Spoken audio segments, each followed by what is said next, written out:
Iyi ni radio BBC gahuza miryango ivugira i Londres kuri metero 19 25 31 na 41 no ku mirongo ya FM mu karere k'ibiyaga bigari no kuri internet kuri bbcgahuza.com.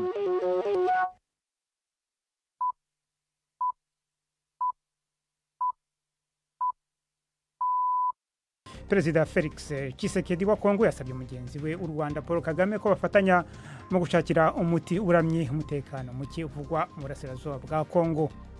Aujourd'hui, nous vivons cette situation et nous sommes les deux. No musi muri izo ngorane kandi ni twebwe babiri twenyene dushobora gutorera umuti izo ntureka.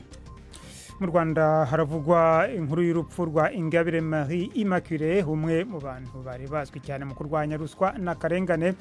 Reka duhere ku makuru yerekeranye n'akarere k'ibiyaga bigari. Umukuru w'igihugu cya Repubulika Iharanira Demokarasi ya Kongo Felix Tshisekedi yasabye mugenzi we w'u Rwanda Paul Kagame ko bofatanya mu kurondera umuti uramye ku matati ari mu buseruko bwa Kongo. Ibi yabivuze mu nama ya 9 yo guteza imbere ishoramari itunganywa n'ubumwe bwa Buraya yabereye i Brussels mu Bubiligi, yarimo abakuru b'ibihugu batandukanye. Muri iyo nama Perezida Tshisekedi yasabye Perezida Kagame yari muri iyo nama kwirengagiza bibatandukanya kugira bashobore gushira hamwe bagashikira inyishu irama ku ngorane zibangamiye amahoro mu buseruko bwa Kongo. Ni inkuru ya Majesté Barenga ari mu Bubiligi. Muri yo nama bakuru b'ibihugu babiri bose bari batumiye i Brussels mu Bubiligi, Felix Tshisekedi wa Repubulika ya Demokarasi ya Kongo na Paul Kagame. Umukuru w'igihugu ca Repubulika ya Demokarasi ya Kongo Felix Tshisekedi mwijwi ri hasi ryasa no kwinginga yasavye mugenzi we President Paul Kagame kurabana mu maso bakibagira ibibatanya kugira batorere umuti ibibazo bihanze ubuseruko bwa Kongo. Tshisekedi yibukije President Kagame ko ari bo bonyene bashobora gutorera inyishu ibibazo bibahanze. Aujourd'hui, nous vivons cette situation et nous sommes les deux. No musi muri izo ngorane kandi ni twebwe babiri twenyene dushobora gutorera umuti izo ntureka. Nico gituma fasha kakaryo muri no nama kugira ndagusabe President Kagame tubana amahoro nk'intwari, turabane tuvugana ukuri ibitagenda neza kugira tubane neza kuneza y'abanyagihugu bacu. Inaco gituma narategekanije gusaba ibihano ariko ndabihevye kuko nizeye inyishu ya President Kagame. La réponse du président Kagame. President Kagame wewe yari yatangiye kuvuga ijambo imbere ya President Tshisekedi, nta byinshi yavuze kubijanye n'ibibera muri Repubulika ya Demokarasi ya Kongo, aho we mu ijambo ryiwe ashimikiye kwishura mari yamara umushikiranganje w'imigenderanire y'u Rwanda n'andi makungu Rigenduhungirehe ku rubuga rwe rwa X asa n'utemeranya n'amajambo ya Tshisekedi yisi nkinamico ya politike, aho yavuze ko President Tshisekedi yishira mu kibanza c'umukeba kandi ari wenyene yatumye intambara ivuka kandi ikomera. Tujye mu burasirazuba bwa hagati aho abanya Israeli n'abanya Palestina bari mu kwishimira amasezerano agamije guhagarika imirwano no kurekura ingwate afatwa nk'intambwe ya mbere y'umugambi wa President Trump yo kurangiza intambara yo muri Gaza. Aya masezerano biravuga ko Israeli na Hamas yashyizeho umukono mu mujyi wa Misiri ukundwa gusurwa na ba mucyarugendo wa Sharm el-Sheikh. Ni inkuru ya Yolande Ner mugezweho na Benjamin niyo kwizerwa. Umwotsi w'ibyaturikiye ku mupaka wa Israeli na Gaza uracyagaragara nk'ikimenyetso cy'uko iri hagarikwa ry'intambara ritarajya mu bikorwa. Biteganijwe ko rishyirwa mu bikorwa nyuma y'uko guverinoma ya Israeli izaba imaze gushyira umukono ku masezerano yaryo. Umwe mu baministiri batsimbaraye ku matwara ya kera Bezalel Smotrich yamaze kuvuga ko atazatora yemeza ayo masezerano, ariko yanavuze ko atazabangamira ihuriro ry'amashyaka ari ku butegetsi. Ibi byerekana ko hari icyizere kinini ko aya masezerano azemezwa. Ingabo za Israeli zifite amasaha 28 yo kuba zavuye mu birindiro byumvikanyweho muri Gaza. Nyuma yaho hazabaho igihe cy'amasaha 72 kugira ngo abantu 20 bafashwe bwate na Hamas barekurwe bose icyarimwe nta muhango ubaye. Imirambo y'abapfuye barafashwe bugwate nayo izasubizwa iguranywe amagana n'amagana y'imfungwa za Palestine. Kugeza ubu urutonde rwa nyuma rw'amazina y'abari bafunzwe ntiruratangazwa. Aya masezerano ni intambwe ikomeye mu rwego rwo kurangiza intambara imaze imyaka 2 kandi ni intambwe ikomeye ya diplomasi kuri President Trump unateganya gusura Israel. Gusa haracyari ibibazo byinshi bitarakemuka bijyanye n'uzategeka Gaza nyuma y'intambara n'ahazaza ha Hamas. hagati aho abategetsi bakomeye hirya no hino ku isi bari mu gutanga ubutumwa bwo gushyigikira ayo masezerano kandi baragaragaza ko bizeye ko ashobora kuganisha ku mahoro arambye mu karere. Perezida wa Turkiya wagize uruhare runini mu biganiro yatangaje ko yifuza kubaho umwe mu bagize itsinda rizashingwa gukurikirana ishyirwa mu bikorwa ry'ayo masezerano. Umunyamabanga mukuru wa ONU Antonio Guterres yavuze ko ayo masezerano yerekanye imbaraga za diplomasi. Yibukije kandi ko amakimbirane atakemurirwa ku rugamba.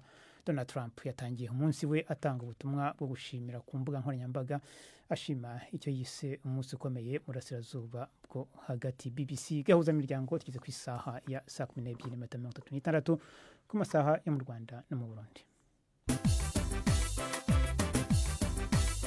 Ibiganiro bya BBC gahuza miryango mukunda nk'amakuru, imvo n'imvano, urunana, ikiganiro cy'abagore cyangwa baza muganga ubu biraboneka kuri podcast.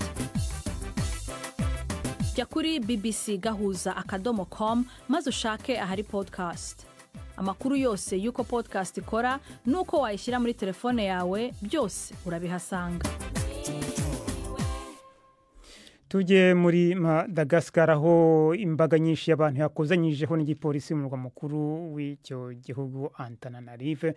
Ni mu gihe imyigaragambyo yamagana Perezida Andry Rajoelina ikomeje gukaza umurego.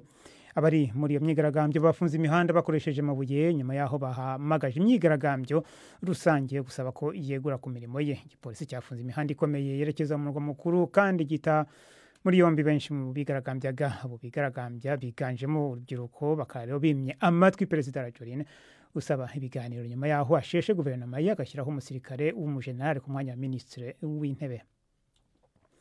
Mu Rwanda Ingabire Marie Immaculée umwe mu bantu bari bazwi cyane mu kurwanya ruswa n'akarengane yitabye Imana.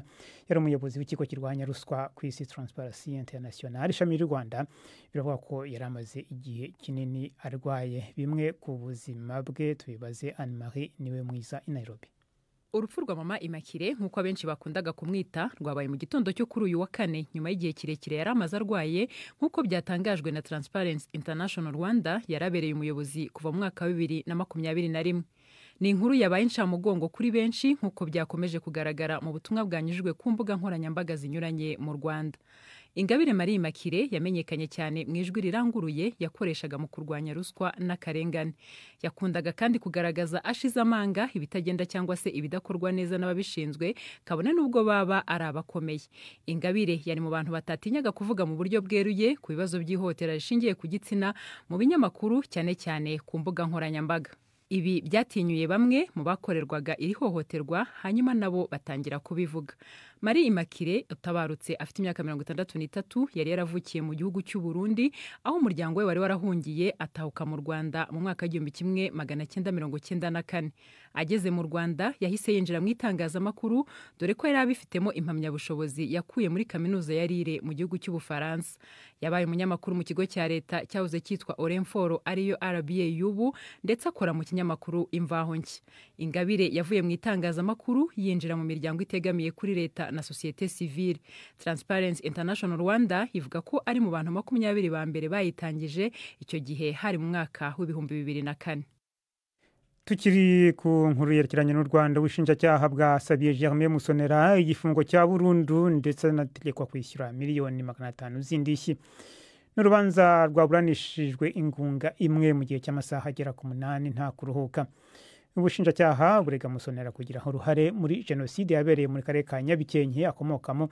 Musonera wafashwe hamaze gusohoka ku rutonde rw'abadepite bari bamaze gutorwa ariko abatarari barahira ahakana ibyaha byose ashinjwa.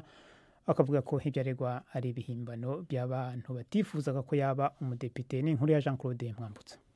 Mu cyumba cy'urukiko cyari cyakubise cyuzuye ubushinjacyaha bwareze Musonera icyaha cya jenoside buvuga ko yakoreye mu cyari komine Nyabikenke akomokamo. Musonera ngo yifashishije igitinyiro yari afite muri komine, imbunda yari atunze ndetse no kuba yari umuhungu wa konseye wa segiteri ashishikariza abaturage kwica abatutsi. Nta muntu Musonera ubwe aregwa kuba yarishe ariko ngo yari mu bafataga icyemezo ku bantu bagomba kwicwa havuzwe urupfu rw'uwitwa Kayihura wageze i Nyabikenke aturutse mu mujyi wa Kigali aho yakoreraga. Abari kuri bariyeri y'iwabo ngo bamugizeho ugushidikanya, niko gufata umwanzuro wo kumushyira Musonera mu kabari ke ngo afate icyemezo. Musonera ngo yategetse abari bamushoreye kujya kumwicira aho bicira abandi batutsi.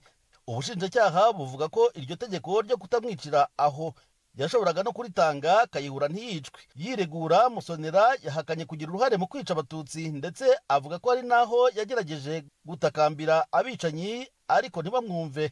Yavuze ko nta jambo rikomeye yari afite nk'uko byemezwa n'ubushinjacyaha. Avuga ko umwanya w'ushinzwe urubyiruko yawuvuyemo mu mpera z'umwaka w'1993 mu gihe ubushinjacyaha bwemeza ko yari akiri kuri uyu mwanya ubwo jenoside yakorwaga. Avuga ku kibazo cy'imbunda, Musonera avuga ko atigeze atunga imbunda. Musonera avuga ko ibyo ashinjwa byose ari ibihimbano byaremwe n'abatifuzaga ko yakwinjira mu nteko ishinga amategeko. Uretse ubushinjacyaha, umuryango Ibuka nawo wari uhagarariwe muri uru rubanza uregera indishyi. Umunyamategeko Janvier Bayingana wari uhagarariye yasabye urukiko gutegeka Musonera kwishyura miliyoni 500 z'amanyarwanda, ariko nabyo bikaba ari nk'ikimenyetso kuko nta ndishyi ibarika yakwishyura ubuzima bw'umuntu.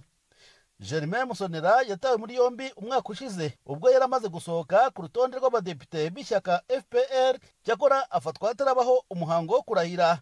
Byatangajwe ko icyemezo cy'urukiko kizashyirwa ahagaragara ku itariki ya 5 z'ukwezi gutaha. Inteko nshingamategeko y'Ubutaliyani yahagaritse gushaka gukurikirana abaminisitiri babiri kubera irekurwa ry'umutegetsi wo muri Libya ukekwaho ibyaha by'intambara. Mu kwezi kwa mbere, Usama al-Masri Najim ukuriye igipolisi kigenzurwa n'ubucamanza cya Libya yari yafungiye mu mujyi wa Turin hagendewe ku mpapuro zo kumufata yasohorewe n'urukiko rwa ICC. Nyuma yaje kurekurwa asubirizwa muri Tripoli mu ndege y'ingabo zirwanira mu kirere z'Ubutaliyani, mu gihe minisitiri w'ubutabera Carlo Nordio yavuze ko byatewe n'amakosa n'ibindi bitumvikanaga muri izo mpapuro. Inteko nshingamategeko umutwe w'abadepite yarangije gutora yanga icyifuzo cyo gukurikirana bwana Nordio na minisitiri w'ubutegetsi bw'igihugu Matteo Piantedosi. Umukuru wa leta y'Ubudage Friedrich Merz yahamagaje ibiganiro bikomeye n'abayobozi b'ibigo bikomeye bikora imodoka muri icyo gihugu kugira ngo babonere hamwe umuti ibibazo binyuranye birimo icyemezo cy'umuryango w'ubumwe bw'Uburayi cyo guhagarika gukora imodoka zisohora ibyuka byangiza ikirere bitarenze umwaka wa 2035. Ibigo bikora imodoka byo mu Budage birimo Volkswagen, BMW na Mercedes-Benz bimaze igihe bihanganye n'ikibazo cy'igabanuka ry'imodoka bigurisha ndetse no kugabanya abakozi, ukongeraho n'ipiganwa rikomeye n'ibigo byo mu Bushinwa bikora imodoka zikoreshwa n'amashanyarazi. Mbere y'iyo nama, bwana Merz yatangaje indi nkunga ingana na miliyari 3.5 z'amadolari yo gufasha imiryango iciriritse kubasha kugura imodoka zikoreshwa n'amashanyarazi. Ibiganiro bya BBC gahuza miryango mukunda nk'amakuru, imvo n'imvano, urunana, ikiganiro cy'abagore cyangwa abaza muganga, ubu biraboneka kuri podcast. Jya kuri bbcgahuza.com maze ushake ahari podcast. Amakuru yose y'uko podcast ikora nuko wayishyira muri telefone yawe byose urabihasanga. Itorwa ku munsi wa gatanu ushize ku nshuro ya mbere mu mateka ry'umugore nk'umukuru w'itorero ry'abangirikani mu Bwongereza rizwi nka Church of England n'umuryango mugari w'abangirikani ku isi risa nirishobora gutuma ubwumvikane buke busanzwe buvugwa muri uwo muryango bwiyongera. Itorero ry'abangirikani ryo muri Afrika y'Amajyepfo ryakiriye neza itorwa rya musenyeri mukuru wa Canterbury Sarah Malari rivuga ko ryanditse amateka. Aho ni mu gihe ariko ishyirahamwe ry'amasengero y'abangirikani y'abakonservateur batsimbaraye ku mahame ya kera y'idini rizwi mu mpine nka Gafcon rivuga ko ryakiranye agahinda itorwa ry'uyu mugore nk'umuyobozi mukuru w'abangirikani ku isi. Navuganye na musenyeri mukuru w'itorero Anglikani ry'u Rwanda Laurent Mbanda, akaba n'umukuru w'ishyirahamwe Gafcon. Ntangira mubaza uko bakiriye itorwa rya musenyeri mukuru mushya wa Canterbury.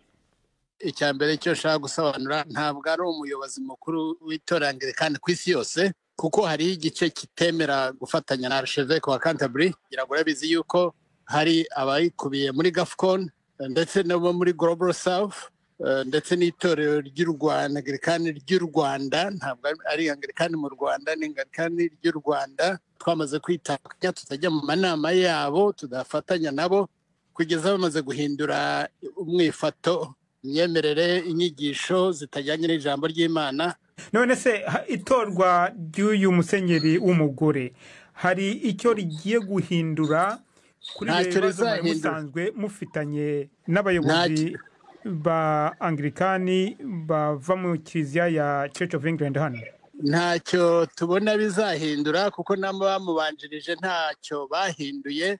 Nawe rero imyemerere ye n'uburyo yagiye atora mu nama z'abasenyeri no gushyigikira aba bana bahuje ibitsina ndetse no kubaha umugisha, ibyo byose biratwereka yuko ntacyo azahindura. Niba rero ntacyo azahindura, nta n'ikizahinduka, nta bufatanye buriho.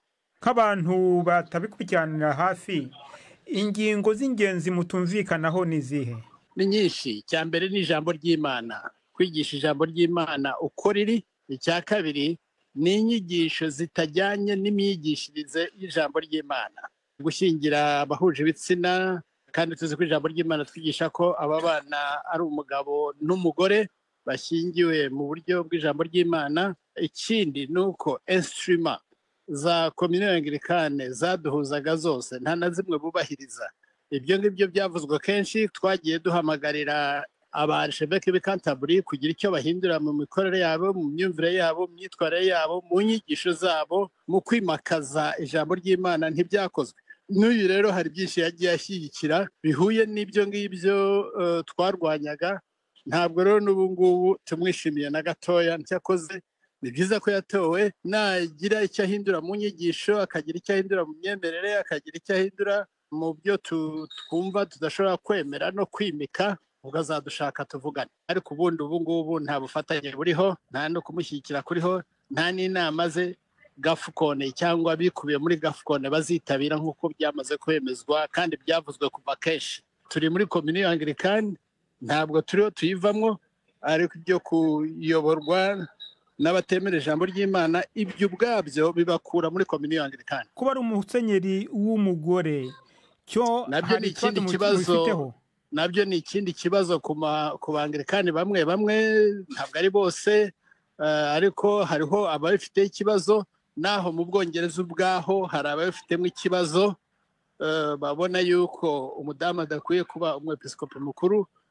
Ibyo rero hariho ababifite ikibazo, hariho n'abatafite ikibazo, ariko igikuru cyane duhagazeho n'iki ijambo ry'Imana rivuga, kandi ijambo ry'Imana naryo ubwaryo ndibaza yuko ritimakaza icyo kintu. Nk'abatemera ko umugore ashobora kuba umushumba mukuru wa kiliziya y'Abanglikani ku isi, bashingira kuki? Ibyo ngibyo wabibabaza, ariko kandi bashingira ku ijambo ry'Imana, niba nabivuga gutyo. Ariko ibyo ngibyo wabibabaza. Muri Bibiliya abo bavuga ko batemera umugore nk'umushumba mukuru w'Abanglikani, hari ikintu bashingiraho? Bashingira ku ijambo ry'Imana rivuga, washingira no kuri tradition Anglikani. Musenyeri mukuru Laurent Mbanda. Dukomereze mu gihugu cy'u Burundi, aho bivuga ko abaganga 4 gusa aribo banonosoye kuvura indwara zo mu mutwe ku Barundi barenga miliyoni 12. Abahinga mu bijyanye n'amagara y'abantu baratangaza ko iki kibazo gikomeye, kandi basaba ko ikoranabuhanga ry'ubwenge bw'ubukorano bwo kwifashishwa mu kuvura no kwitaho abafise izo ndwara, nk'uko byagaragajwe ni mu cigwa giherutse gusorwa na kaminuza yo mu Bubiligi. Dr Frank Nziza, umuhinga mu by'amagara y'abantu, yasohoye icyo cigwa. Aravuga ko mu Burundi hakiri ibibazo by'umuvuduko muke wa internet n'ubukene bw'umuyaga nkuba. Ibi rero bikaba bishobora gutuma ubwo buhinga butoroshe gukwirakwizwa mu gihugu cyose. Dr Frank Nziza arasubiza ibibazo by'umunyamakuru wacu uri mu Bubiligi, Ana Majesté Barenga. Ikibazo c'amagara mu mutwe musanzwe muzi ko ari ikibazo gisanzwe giteye ikibazo na cane mu Burundi no muri bya bihugu vya kajya karere, dufatiye no kumizi yuko usanga haba harabaye ibibazo, ugasanga ari byo bibazo vy'amagara mu mutwe bisanzwe bihari cane. Mugabo rero tukaca tugira ikibazo c'uko atabaganga babinonosoye bakwiye bahari, mbere ni nabakeye, kuko aho mperuka wasanga ari nka 4 canke 5 mu Burundi bwose, bamwe bita abapsychiatre. ukaca rero usanga na cane cane nko hagati mu gihugu abantu bakeneye ubwo buvuzi ntibaburonka. Aba psychiatre uravye bari mu gisagara ca Bujumbura, nshobora kuba hari amakuru mashasha ntafise, mugabo ku makuru nari mfise n'abari bahari bari mu gisagara ca Bujumbura. Murabizi yuko hariho wanagomba ibigo bisanzwe bifasha abafise izo ngorane biri na cane cane Igitega n'Ingozi, ni kuvuga yuko uri kuraraba abantu bavyitura barahari kandi ni benshi, bivuga ngo izo ngwara zirahari, ntawe uvuga ngo ziri mu bisagara canke mu gisagara ca Bujumbura gusa. Iki cigwa mugikoze mwashatse gushika ku kirego? Ico cigwa rero ndakigarutse ko twaba tuvuga tuti none mbega nta kuntu ubwo buhinga bushasha bw'ubukorano cyangwa bw'ubucurano bwofasha kugira ngo abantu batari basanzwe baronka ubwo bufasha bwabo baganga dushobore kwifashisha ubwo buhinga kugira ngo nk'abantu novuga ngo batari babifitiye novuga ngo 100% ubumenyi, hano novuga nk'abaforoma bashobora kwifashisha ivyo bikoresho ivyo twita mu gifaransa les outils d'aide à la décision clinique et thérapeutique. Nukuvuga ngo ni ibikoresho dukoresha nk'abaganga batoba barabinonose canke batabifitiye ubumenyi bukwiye kugira ngo bashobore kuvyifashisha bibafashe gutora izo ngwara no kuzivura. Ari naho rero haca haba kimwe bita delegation de tâche, nukuvuga ngo ivyo bikorwa byari bigenewe abo babinonosoye, ukaca usanga bikozwe n'abantu batari babifitiye ubwo bumenyi mugabo bibafashije ubwo buhinga. None kugira ubwo buhinga buje mu ngiro utangire gukoreshwa hazokenerwa iki? Ubundi mu Burundi hasanzwe n'ubundi hariho umugambi uri kurakogwa mu gihugu ugushira ubuhinga bwa none mu gisata c'amagara y'abantu kimwe bita digitalisation, kiba carakozwe mu bitaro vyinshi biri mu Burundi, no vuga ngo nk'ibitaro vya leta n'ivya babihebeye Imana bishika nka 80%. Ubu bisanzwe bikoresha, usanga hari imashini nyabwonko, no kuvuga ngo usanga n'uvuga ngo bimwe bita amadossier medical ari mu mashini nyabwonko. Eka ndetse n'amavuriro mato matamwe bita ama centre de santé byaratanguye naho nyene. No kuvuga ngo nta sibindi bikoresho bishasha bizana, n'ubuhinga twongeramwo bukaca buja muri za mashini nyabwonko nyene bakoresha, zaba zijya mashini nyabwonko canke bimwe bita ibigura ama tablet canke bimwe ama telefone, bugaca muri ubwo buhinga kugira ngo bashobore kubwifashisha. Ariko intambamyi zozo ntizibuze, mwasanze intambamyi zimeze neza? Intambamyi nazo nyene zirahari kuko inyubako usanga hari bikigoye. Urabona yuko hakiri ibibazo vy'umuvuduko wa internet, haba hari kiri ibibazo vy'amatara, haba hari ibibazo vy'amavuriro ubwo buhinga butarashikako. Ni ukuvuga ngo tuvuga tuti ni ibintu umuntu ashobora gutangurira buke tukabitangura mu ntuze mu mavuriro canke ibitaro bisanzwe bifise ubwo buhinga, hanyuma uko ibintu bizoza biratera imbere tukaza turashika. Mu gihe ubwo buhinga bwa Ruganda bwoja mu mavuriro bevyo byoshika gushika naho n'amavuriro mato canke ajya yegereye abanyagihugu ya Hôpital do District, boshobora kwitaho abantu bagendana izo ngwara zo mu mutwe bisuza ubwo buhinga mu gihe abaganga batawarakwira hose cane gose. No kuvuga ngo umuntu ari kuri centre de santé canke mbere n'ababaremesha kiyago ntungamagara baronse inyigisho zikwiye, n'abantu bashobora gutangura kubona ibimenyetso vy'izo ngwara, hanyuma abo bantu bakabafasha kwegera amavuriro.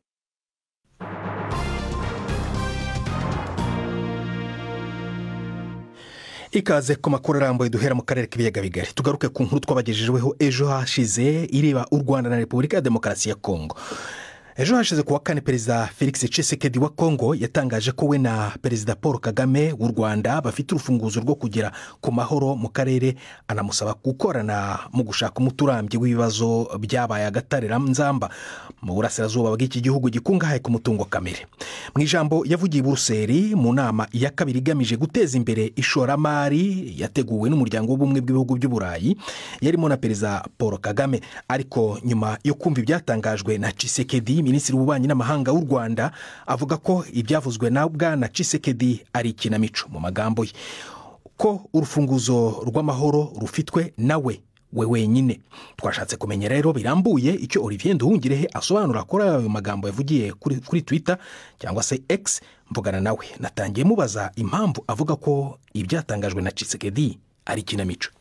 Nibyo ibyo Perezida Tshisekedi yavugiye i Buruseli ni ikinamico rya politiki rigayitse, kubera ko twari mu nama y'ubufatanye mu by'ubukungu hagati y'umuryango w'Uburayi bwunze ubumwe n'ibihugu bikiri mu nzira y'amajyambere, icyo bise Global Gateway Forum. Perezida Tshisekedi akaba yarazanye iyo mvugo kandi azi neza ko atari igomba kuvugirwa. Icya mbere, intambara iri burasirazuba bwa Kongo ufite urufunguzo rwo kuyikemura ni Perezida Tshisekedi ubwe, kubera ko amasezerano ya Washington twamaze gushyiraho umukono niwe utayubahiriza.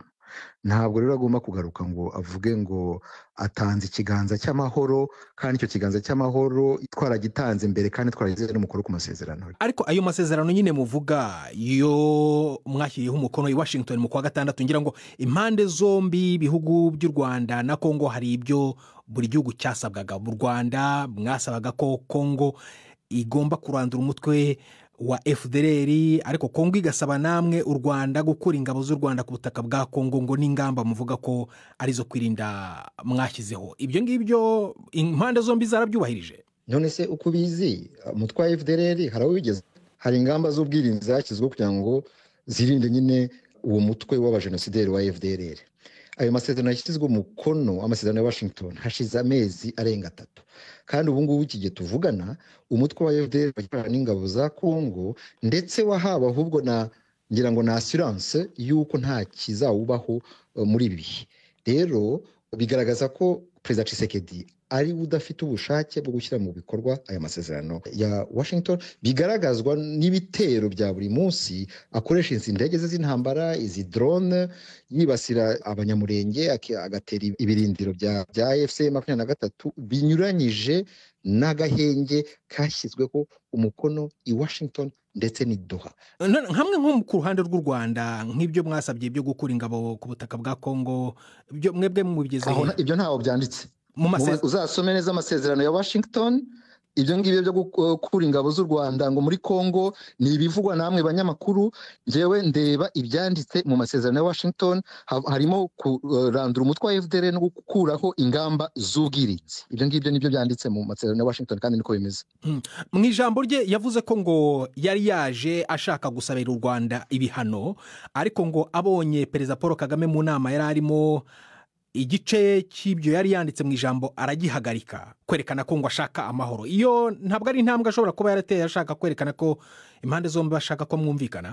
Ibyo ni rya kinamico nakubwiraga. None se Perezida Kagame yamubonye ari uko ageze mu nama, ntabwo yari azi ko agomba kuza. Naho kuvuga ngo mu gipande kimwe cy'ijambo ngo yahinduye, ngo akavuga ko yateganyaga gusabira ibihano mu Rwanda, n'ihandi yarabivuze muri disikuru ye. Bivuze rero ko ibyo byari bya kinamico, kandi aho tugeze ubu ngubu ntabwo ari aho gukora izo posture mu itangazamakuru kugira ngo mu gihugu cyawe bakuvuge neza cyangwa bavuge ko uri umunyamahoro. Aho tugeze ntabwo ari gutanga ikiganza cyaratanzwe, amasezerano yashyizweho umukono. Aho tugeze ni ugira ubushake bwa politike bwo gushyira mu bikorwa amasezerano twashyizeho umukono. Reba nk'urugero rumwe, amasezerano y'ubukungu y'ibyo bita Regional Economic Integration Framework, impande zombi zumvikanye i Washington ku itariki ya 3 ukwezi kwa 10 yuko ayo masezerano ari amasezerano twiyemeje kuzashyiraho umukono. Ariko Perezida Tshisekedi niwe wenyine ubwe waterefonnye delegation ye kugira ngo isabe kutasinya aya masezerano. Urumva rero ko ikibazo ari Perezida Tshisekedi ubwe. Olivier Nduhungirehe, Minisitiri w'Ububanyi n'Amahanga w'u Rwanda. Tugane mu Burundi ahasojwe irushanwa ryo gusiganwa ku magare nyuma y'iminsi 5 rizenguruka intara zose z'igihugu. Cyakora iri rushanwa mu cyiciro cy'abagore rizwi nka Tour Cycliste International Féminin du Burundi ryitabiriwe n'ibihugu mbarwa ugereranyije n'ibyatumiwe byose bigize umugabane wa Afurika. Nabajije Bernard Ntagumuka, perezida w'urunani rw'amashyirahamwe y'amagare cyangwa amakinga mu Burundi, ibihugu byitabiriye iri higanwa. Ibihugu byitabye neza ku mugabane wa Afurika, no kuvuga duhereye ku gihugu cy'u Burundi, igihugu cy'u Buganda, Kenya, Benin, Burkina Faso, Cote d'Ivoire na Senegal. Nk'ibihugu byo mu karere bituranye n'u Burundi nka Repubulika Demokarasi ya Kongo, Rwanda, kuki bititabiriye? Mwarabatumiye cyangwa ntabwo bigeze bitabira utumire? Yego twarabatumiye, ariko igihugu cya Repubulika Iharanira Demokarasi ya Kongo cyari cyatubaye ko kizoza, ariko barashoboye gusiba ku munota wa nyuma ngo kumva zitabavuye ko ariko bari babyiteguriye. Naho Rwanda ntitwamenye inkuru ingene byagenze. Mwarabatumiye se? Yego twaratumiye, mu bisanzwe turatanga ubutumire ku bihugu byose byo muri Afurika biciye mu ishyirahamwe rihuza ibihugu byose byo muri Afurika muri urwo rukino, bigaca ridufasha gutumira. Mwebwe nk'abariteguye iryo rushanwa mubona ryagenze gute? Mwarikuyemo iki? Ihiganwa ryagenze neza cyane, haba ingene ryateguwe, ingene ryakinishijwe. Abaje guhiganwa barashimye cyane ko atazi guhingama byabayemwo kandi umutekano wari utunganijwe neza ku buryo ata muntu yigeze agira uruhagarara, bazungurutse igihugu cose banezerewe ata kibazo, kandi Imana yarashoboye gukinga nta nabagize amasanganya, urukino rwagenze neza. Hanyuma mbere n'ikindi congeye ko Uburundi bwaciye butsinda, umurundi kazi niwe yashoboye gutwara ikibanza ca mbere muri urwo rukino. Kenya yashoboye gutwara ikibanza ca mbere bafatiye ku bakinyi bose, igihugu cose bafatiye hamwe abakinyi, ariko bagiye bafata umukinyi umwe umurundi kazi niwe yabaye wa mbere, ariko bafatiye hamwe abakinyi bose Uburundi bwaca bwo bwa kabiri. Ibihembo rero twumva ko bizatangwa ejo, ni bihe bihembo biteganyijwe muri irushanwa? Ni imidari hanyuma n'uburyo bw'amafaranga. Ntuzatwara umudari wa zahabu ateganyijwe nk'amafaranga angahe? Oya, ibyo ni banga rya bene guhiganwa, ntawe bavugira amafaranga yabo. Ni banga nzi ko bijya ku mugaragaro. Umugaragaro turabibandikira umwe wese akaza afise igitabo akabisomamwo uwo yemeye kuza mu higanwa. Ko irushanwa ryarangiye ejo, kuki ibihembo bitatanzwe uyu munsi bigateganywa gutangwa ejo? Hari impamvu yihariye ihari? Mu bisanzwe rihiganwa rirafise irindi higanwa rigiyunga ko ryitwa Grand Prix do Gitega. Twateguye Grand Prix do Gitega nayo ni higanwa mpuzamakungu, kubera ivyo bihugu biba bisanzwe vyaje nk'akantu ko kuryosha dusha twongerako. Ako nako rero tukazotanga ibihembo naho nyene hamaze kuboneka ababaye aba mbere muri iryo higanwa ryitwa Grand Prix do Gitega. Ryari ribaye incuro igira gatanu guhera mu mwaka wa 2021, ni ku mwaka dushigikiwe na leta y'u Burundi hamwe n'ishirahamwe mpuzankino ryo mu Burundi n'ishirahamwe rihuza abanyonzi b'amakinga muri Afrika mbere n'iryo kw'isi yose. Ishirahamwe ry'abaganga batagira imipaka Médecins Sans Frontières risanzwe ririko rirafasha ubushikiranganje bw'amagara y'abantu mu Burundi mu guhangana n'iciza ca korera, rifise icizere ko iciza ca korera muri ico gihugu cy'u Burundi gishobora kuneshwa. Umuhuza bikorwa w'iryo shirahamwe mu Burundi Adelaide Uwabo yemeza ko ibikorwa bitandukanye bariko bakorana n'abandi biriko biratuma umurindi w'iki kiza ugabanuka, cyane cyane muri komine Cibitoke cibonekejemo cyane, hamwe kandi no mu gisagara ca Bujumbura. Mugenzi wacu Bernard Bankukira wo mu biro bya BBC Nairobi yavuganye nawe amubaza uko ibintu byifashe mu karere ishirahamwe arongoye rikoreramo n'inzitizi bahura nazo muri ico gikorwa. Dans les localités où on opère, dans la commune de Cibitoke. Mu turere dukoreramo kugeza ubu umurindi w'iki cyorezo usa n'uwagabanutse, waragabanutse kuko ubu turimo kubona ko imibare y'abandura nayo irimo kugabanuka. No munsi nk'ubu turi mu cyumweru cya gatanu kandi tumaze kubona ko kuva mu cyumweru gishize imibare y'abandura irimo kugabanuka. Rero umurindi urimo uragabanuka kuko harimo ibirimo gukorwa. Aha twavuga nko kuvura abarwayi ndetse no gushishikariza abaturage cyane cyane, ariko kandi hariho n'ubundi buryo burimo burategurwa kugira ngo hatazongera kubaho kugaragara kw'iki cyorezo cyangwa se ngo gikomeze kwiyongera hirya no hino mu gihugu. None hari ingorane muhura nazo muri urwo rugamba rwo kurwanya ico kiza ca korera? Ibyerekeye inzitizi ni ibyo byose bituma habamo kwiyongera kw'abandura korera, ni ibyo byose bijyanye no kutagira amazi meza, kutagira ubwiherero, ariko kandi n'ibindi bijyanye n'isuku. Ubu rero turimo kuzishakira ibisubizo ku ruhande rumwe mu gukorana n'abandi. Aha twavuga nka Croix Rouge Burundi, ariko kandi hari na Regideso aho muri iki cyumweru gishize yakoze uko ishoboye kose igatanga amazi mu midugudu itari yafite. Dans les collines qui manquaient de l'eau. Dukomereze muri Tanzania aho impunzi z'Abarundi ziba mu nkambi ya Nyarugusu mu ntara ya Kigoma zivuga ko zifite ubwoba ko leta ya Tanzania ishaka kuzisubiza mu gihugu cyazo ku ngufu. Aho ngo ni nyuma yaho hafatiwe ibyemezo birimo gufata amapikipiki, muri izo ngingo kandi harimo no gufata amapikipiki narimvuze muri iyo nkambi, kugara amasoko hamwe n'amashure amwe namwe.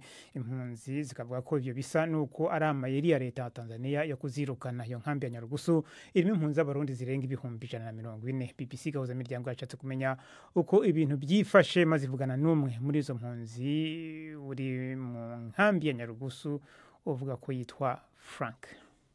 ego ivyo bintu birahari, turi muri situation itameze neza, ubwoba ni bwinshi, hari ibibazo bikomeye cyane aho bitahura. Hari umukoloneli watubwiye ko ujeje operation muri iki gihugu, atubwira ko hafashwe ingingo ko dutegerezwa gutaha mujejwe, kandi ko birimwo. Avuga ati muri iyi minsi mugiye kubona ibintu bikomeye cyane kuri mwebwe, iciza nuko mwafata ingingo mugataha mukiri beza, mutarabona amahano nk'ayabaye ku banyarwanda canke ku barundi ba 2012 mu makambi ya Mutabira. Ubwo uwo mukoloneli uvuze wabwiye ko hafashwe ingingo yo kwirukana impunzi z'abarundi, ni ibanga bibiye cyangwa ni icyemezo leta yafashe kirahagaragara?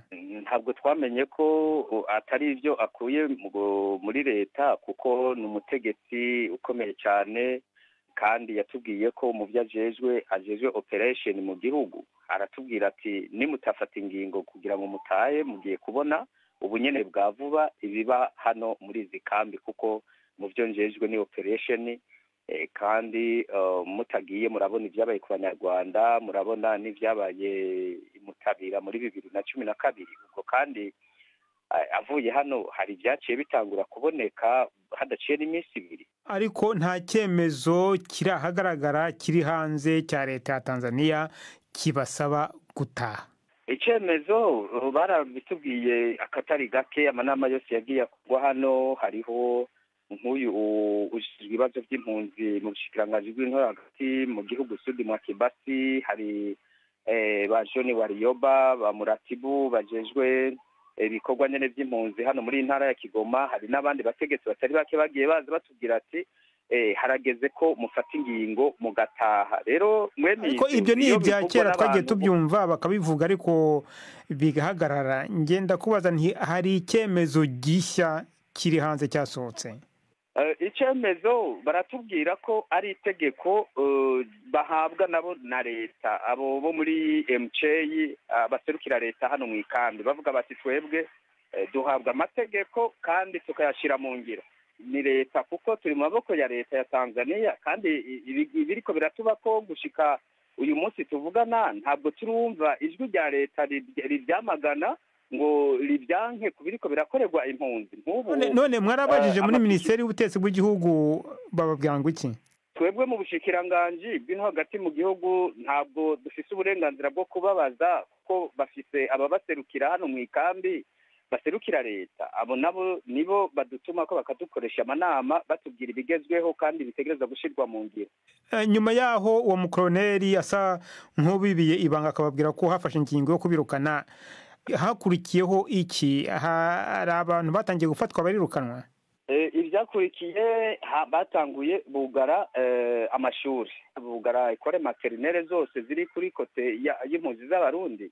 Segonderi zose barazugaye. Ubu nta segonderi ihari, nta ekole materinere ihari. Bazugaye mu cyumweru gishize ryari? Muri iyi ndwi nyene turangije. Niba Tanzania ivuga ko mutaha, mwe mufite izihe mpungenge zituma mudataha mu Burundi, ko abategetsi b'u Burundi bavuga ko igihugu ari amahoro, ko kiteguye kubakira? Twebwe turafise impungenge na cyane cyane ku mutekano wacu. Umutekano, umuntu afata ingingo yo guhunga aba afise ikibazo gitumye ahaguruka agati igihugu agahunga. Nta muntu ashobora guhatira umuntu gutaha ku nguvu cyangwa ngo umutorukire ahitemwo gufata ingingo yo gutaha atarabyipfuza. Imwe mu mpunzi z'abarundi ziba mu nkambi ya Nyarugusu muri Tanzania.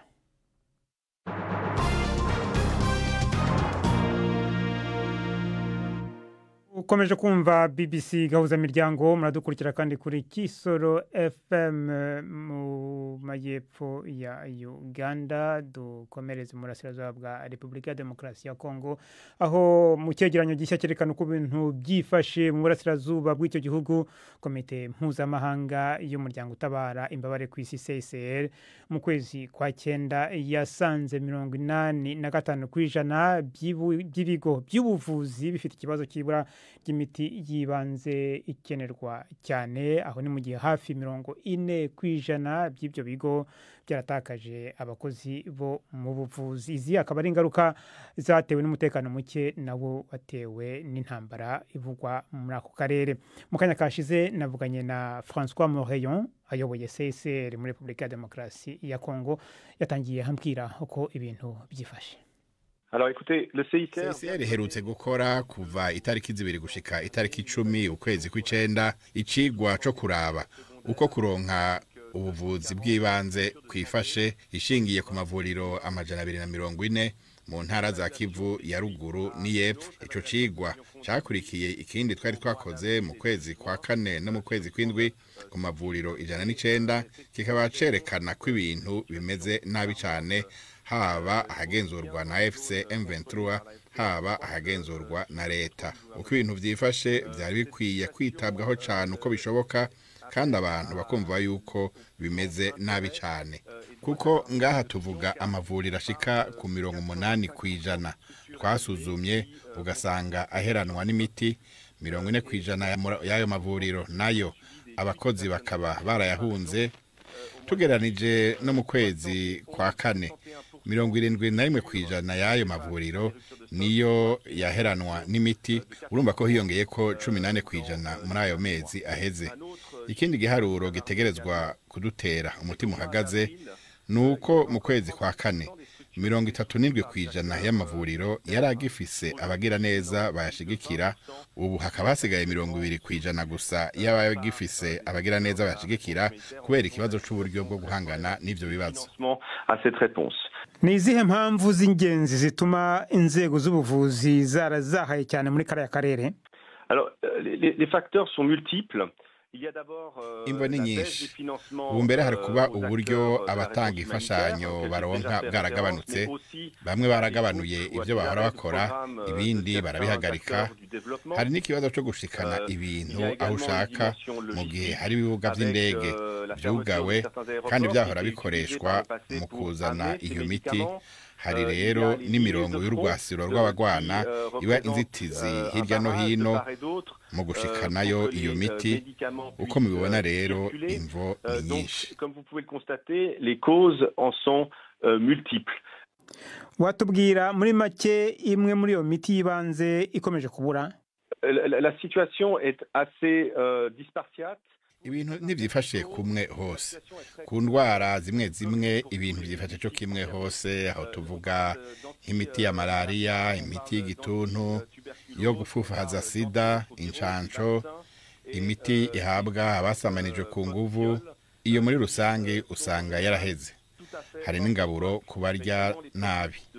Uretse ivyo bivanye n'ivuriro, hari aho usanga baraheranywe na za antibiotike n'indi miti nkenerwa cyane, ariko aho rero ibintu bivana n'ivuriro iryo ari ryo. Turashariko turagira urutonde rw'ibyo twasanze bibura. Nous sommes encore en train d'établir la liste des carences constatées. None CSR rishaka ko hakorwa iki kugira ngo iki kibazo kibonerwe umuti? Alors d'abord il faut Ubwa mbere ho ni ukubanza gutora inyishu y'ingene imiti ishika yije.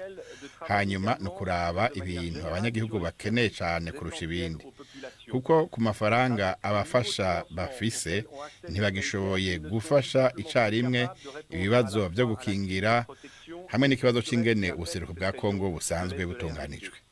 Birakenewe rero yuko abandi nk'abo mu iterambere bazana inyishu z'ingene ako karere gateye zofasha kugarukira inzego z'amagara y'abantu ubu zigeze aho zananiwe.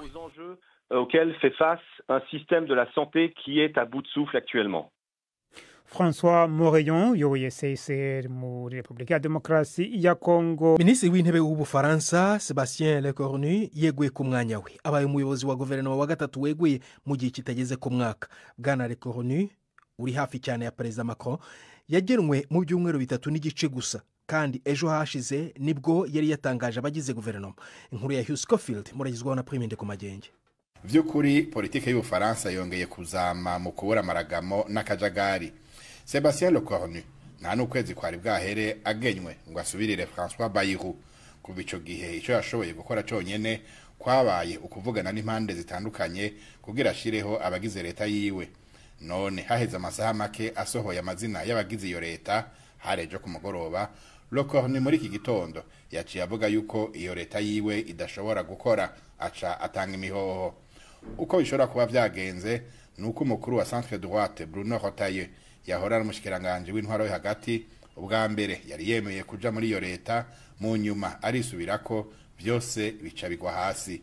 Igikurikira niki nta numwe abizi. Urukiko mpuzamahanga mpanabyaha ICC rwahamije uwahoze ari umuyobozi w'inyeshyamba waregwaga ubwicanyi ndengakamere muri karere ka Darfur muri Sudan, ibyaha by'intambara n'ibyaha byibasiye inyokomuntu. Icyemezo cyafatiwe Ali Mohammed Al Abdi Al Rahman ni icyambere gifitanye isano n'ubwicanyi bwakozwe mu ntangiriro z'umwaka w'2000. Yahamijwe ibyaha 31 birimo no gutegura ubwicanyi, gufata ku ngufu, yica rubozo no gushyira abantu mu bucaka. Uyu mugabo uzwi kuri himbano rya Ali Kushayib yari umuyoboke wo hejuru w'umutwe w'abarwanyi b'abajanjawide wagize uruhare mu bikorwa by'ubwicanyi bushingiye ku bwoko byakozwe na guverinoma ya Sudani, bikica abantu babarirwa muri magana, mu bihumbi magana, abandi muri za miliyoni bagahunga. Itangazamakuru rya leta mu Misiri riri kuvuga ko ibiganiro biziguye hagati ya Israel na Hamas byatangiye mu mujyi wa Sharm el-Sheikh. Ibiganiro by'ubuhuza bigamije kugera ku masezerano ya nyuma y'umugambi w'amahoro i Gaza wateguwe na Leta Zunze Ubumwe za Amerika. Perezida Trump yasabye buri wese uri muri ibi biganiro kwihuta. Mbere uhagarariye ibiganiro muri Hamas yari yahuye n'abahuza bo mu Misiri no muri Qatar, Cairo. Biravugwa ko baganiriye ku buryo bwo gushyira mu bikorwa icyiciro cya mbere cy'umugambi w'amahoro. Ni icyiciro kivuga ko abafashwe bugwate bose barekurwa bakaguranwa abanyapalestine magana bafunzwe na Israel. Aya ni amakuru ya BBC. Polisi muri Tanzania yashinjwe gukomeretsa abarwanashyaka 16 b'ishyaka ritavuga rumwe n'ubutegetsi Chadema. Byabereye hanze y'urukiko i Dar es Salaam. Bari bahuriye hamwe kugira ngo bakurikirane iburanisha ry'urubanza rw'ubugambanyi buregwa umuyobozi wa Chadema Tundu Lissu. Chadema yamaganye ibyo bintu, isobanura ko kwibasira abashyigikiye abatavuga rumwe n'ubutegetsi ari byo byabiteye. Inkuru ya Alfred Lastek murayumva mu ijwi rya Nini Iradukunda. Umugambwe mukuru watavuga rumwe n'ubutegetsi wa Chadema muri Tanzania uvuga ko benshi mu bayoboke bawo bakomeretse mu gihe igipolisi cabasohora muri sentare ku nguvu. Uwo mugambwe uvuga ko abo bakomeretse bariko baravurirwa mu bitaro. Igipolisi nikiragira ico kivuga kuri ivyo. Urubanza ruzobandanya ejo aho sentare izokwishura ku bibazo byashikirijwe mu mburano z'uno munsi. Mu mburano z'uno munsi umukuru wa Chadema Tundu Lissu yabajije igituma hashizweho itariki yo guca urubanza imbere y'uko imburano nyezina zitangura. Bwana Lissu aregwa ivyaha vy'ubuhemu. Niye hamwe n'icaha arashobora kuzohabwa igihano c'urupfu. Igisirikare cya Ukraine kiravuga ko cyarashe rumwe mu nganda zikomeye zicura ibikoresho biturika bijyanwa mu ntwaro zitandukanye mu Burusiya. Cyatangaje ibitero byagabwe ahitwa Svedrov imbere mu butaka bw'Uburusiya mu karere ka Volga. Mu ijoro ryakeye kandi Ukraine yari yanibasiye ikigega cy'ingenzi cya peteroli kiri mu ntara y'umwimby'imbakirwa wa Crimea yigaruriwe n'Uburusiya. Ingabo za Ukraine zakajije umurego w'ibitero bigabwa mu ntera ndende ku birindiro by'ingenzi by'Uburusiya, by'umwihariko inganda zitunganya lisansi, mu gihe icyizere cyo kugera ku masezerano y'agahenge cyayoyotse. Perezida wa Brazil Luiz Inácio Lula da Silva yagiranye ibiganiro ku buryo bwa video na Donald Trump. Ibiganiro bya mbere kuva Leta Zunze Ubumwe za Amerika zashyira amahoro ya 50% ku bicuruzi bya Brazil, ku bicuruzwa bya Brazil mu nyihanganire. Mu kiganiro cyasobanuwe nk'ikirimo ubucuti kandi cyagenze neza, biravugwa ko Perezida Lula yasabye Trump gukuraho menshi muri ayo mahoro. Trump yagennye Minisitiri w'Ububanyi n'Amahanga Marco Rubio gukomeza ibi biganiro, ariko yanahanye nimero ye ya telefone na Lula kugira ngo bakomeze kugirana ibiganiro mu buryo butaziguye. Umubano wajemo igitotsi gikomeye nyuma y'uko inshuti ya Trump yahoze ari perezida w'umuhezanguni wa Brazil Jair Bolsonaro ashinjwe gushaka guhirika ubutegetsi. Jacques.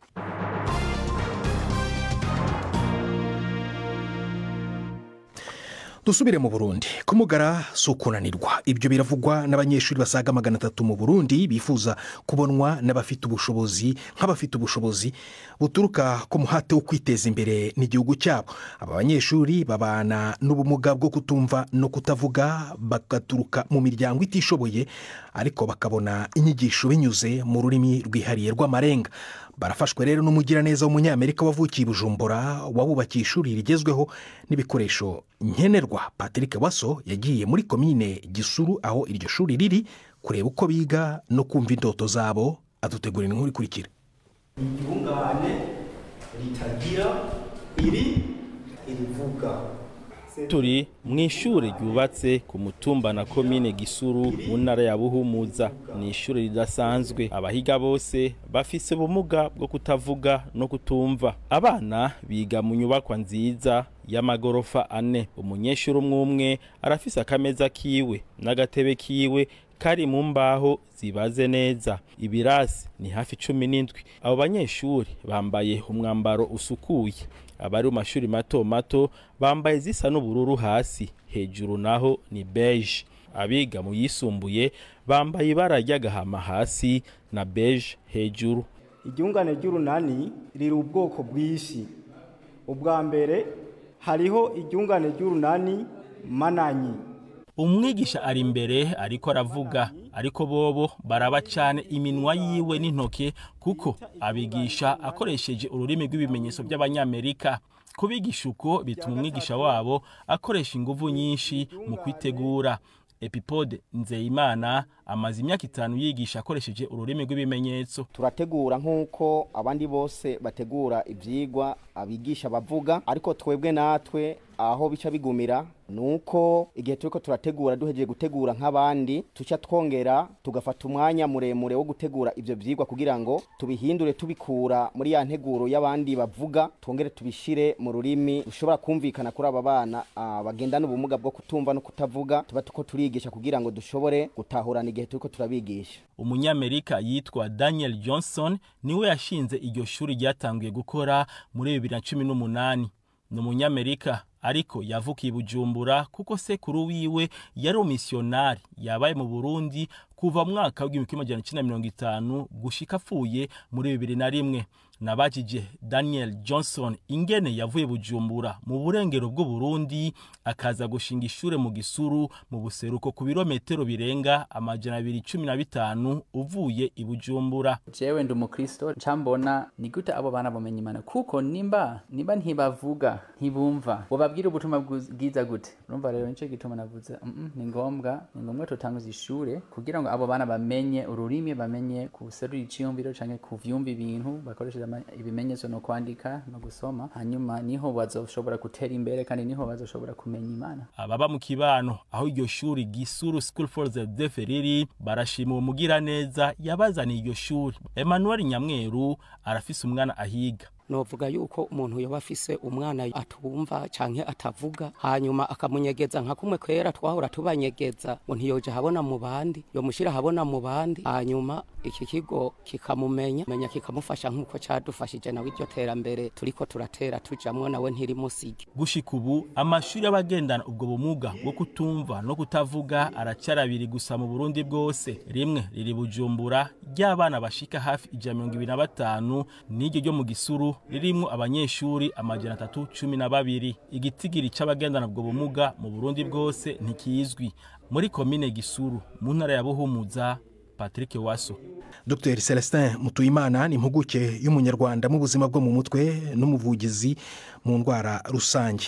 Avuga ko yavumbuye indwara 3 zihungabana n'uburyo bukiri mu igerageza bwo kuzivura. Ni umwarimu muri kaminuza ya Zurich mu Busuwisi mu ishami ry'ubumenyi bw'ubuzima bwo mu mutwe. Ibyo yagezeho rero mu bushakashatsi kuri izo ndwara mu kwezi gushize kwa 9 yabiherewe igihembo i Berlin mu Budage. Mugenzi wanjye Didier Bikorimana wo mu biro bya BBC Nairobi yaganiriye nawe kuri telefone adutegurira ikiganiro cyabaza muganga.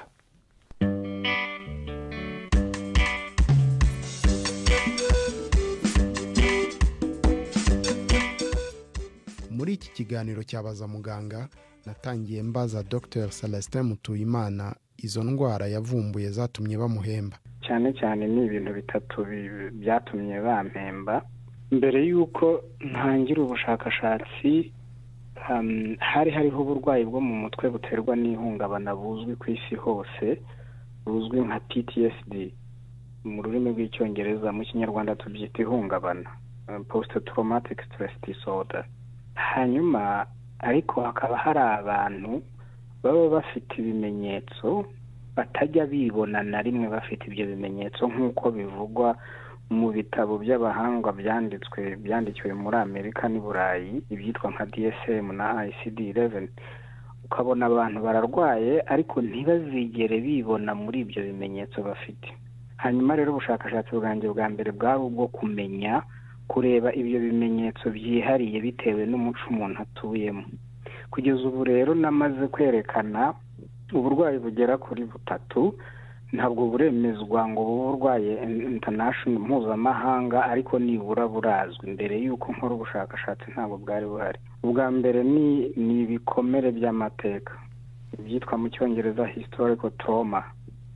Kuba hari abantu bahuye n'amateka asharira, ahuriweho n'abantu bose kandi akomeza yisubiramo, hari ibimenyetso bagira abandi bantu batagira kandi birenze bya bindi twari tuzi by'ihungabana. Urugero nko kugira urwikekwe rwinshi cyane, cyangwa se nko kuba umuntu ababazwa cyane n'ibintu byabaga mu muco w'iwabo. Ibyo rero iyo ni imwe mu ndwara ya mbere itari izwi ariko ubushakashatsi bwanjye bwerekanye. Iya kabiri ni ibikomere by'umuco byitwa cultural script of trauma, ari nabyo bibandaho cyane, kureba ese ni ibihe bimenyetso umuntu ashobora kugira abitewe n'umuco abamo. Urugero nk'ubu mu muco wacu abantu benshi barakubwira bati numva mfite ububabare bw'umubiri, numva mbihiwe muri njyewe, numva ntashaka kwegera abantu, ariko bikaba biterwa n'iki? Ibyo bintu akaba atashobora kujya kubyivuza bitewe n'iki? Bitewe n'uko umuco wacu uvuga ngo imfura ishinjagira ishira, agahinda k'inkoko kamenya n'icyo yatoyemo, cyangwa se baramutse bambonye amarira y'umugabo atemba ajya mu nda. Ibyo rero nicyo kintu cya kabiri nerekanye ko hari ibikomere by'ingenzi abantu bagira bitewe n'umuco, bita cultural script of trauma. Icya gatatu, hari uburwayi bushyashya navumbuye mu minsi ishize bwerekana ko hari abantu bagira ibikomere batewe n'urushako, kubera ko ibyo bari biteze kuzabona mu rushako bitigeze biboneka. Ugasanga umuntu afite ibimenyetso nko kubabara umutwe igihe kinini, ijosi, umugongo, kumva aho riteka atekereza ku rushako rwe, kutagira amahoro muri we, kumva ibintu byose muri iyi si yarabyanze ndetse yaranze n'abantu n'ibindi, ariko wabitekereza ukabura ngo ni ubuhe burwayi. Ishusho y'ibyo bibazo mumaze kuvuga mwasanze imeze gute mu Rwanda?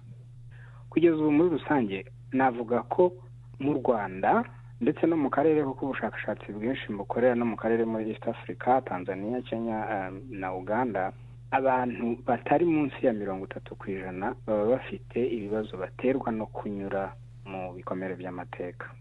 Iyo babagezeho rero mubavura mute? Kuko no bibazo bikomeye ko mumaze kubivuga. Kuvura ntabwo byoroshye kuvuga steps zo kuvura uko umuntu abivuga, kubera ko umuntu avurwa bitewe n'ikibazo azanye, ariko ikiriho ni ukubanza kumwakira. Buri muntu uwo ari we wese ufite ikibazo aba akeneye umwumva. Icya mbere rero dukora ni ukumwumva. Icya kabiri ni ukumuha ahantu avugira yisanzuye, kuko akenshi icyo umuntu abuze aho hantu ho kuvugira kugira ngo avuge na bya bindi bitavugika. Imwe muri mu muti turi kugerageza kudevelopa ni ishingiye ku buntu. Turi gufasha abantu ko bongera kwiyumva ko ari abantu, ko bongera kwiyumva ko ubuzima bukwiriye kubaho, ko bongera kwiyumva ko bakeneye abandi, ko bongera kuzanira icyizere n'icyanga cy'ubuzima. Urakoze Dr. Celestin Mutuyimana. aha niho amakuru yacu utumvise kuri radiyo yo arakomeje ni ku rubuga rwacu rwa interineti bbc gahuza.com mwakoze kwitamo bbc gahuza muryango.